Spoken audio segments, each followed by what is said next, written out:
other day I had somebody come up to my door, and he knocked on the door, and he said, and I opened up the door, and there was a young man standing there, and he had a spray bottle in his hand, and he said, "I have got something that you need."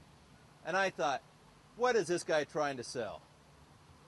And I thought to myself, what does this guy have that I need?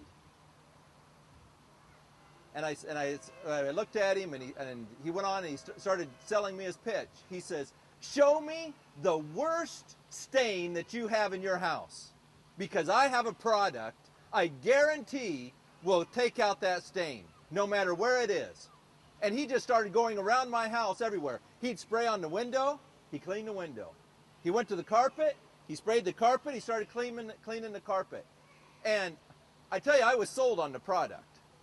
He even went out to the concrete driveway where the car had been, and there's grease spots on the concrete with his cleaning product, cleaned the concrete, and it took it completely away.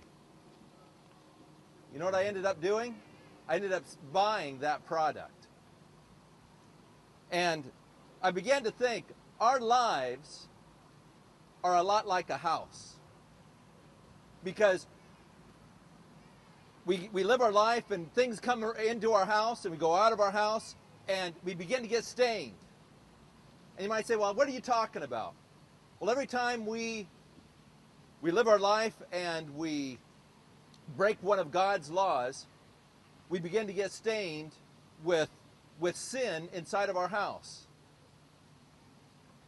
We open up the doors of our life, we open up our windows, or we open up our eyes, and we see things that aren't right. We see things in life that are sin, and we begin to dwell on those things, and it becomes sin inside of us. It begins to stain us inside. And you know, we try with all of our might to find a cleaner, try to find a cleanser that will clean up the garbage out of our life. Some people try empty philosophy.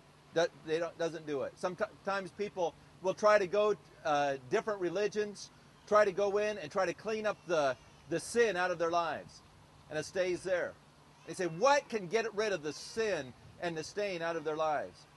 You might say, well, what is sin? It's when you break one of the 10 Commandments. For example, lying, it stains you on the inside. Or stealing something that doesn't belong to you, not paying your taxes, going to school and robbing the answers from the person that's doing the exam next to you, you're stealing. All of those are stains that get inside of our house.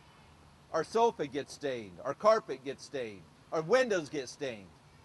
And we need somebody that can come in and clean our house. There's somebody knocking at your door today. And he can stand there and he can say, I've got a stain remover. I've got something I guarantee will take away all the stains in your life. And his name is Jesus Christ. And you know, someday we're all going to die, and we're going to have to present our house to God. And he's going to do a walkthrough.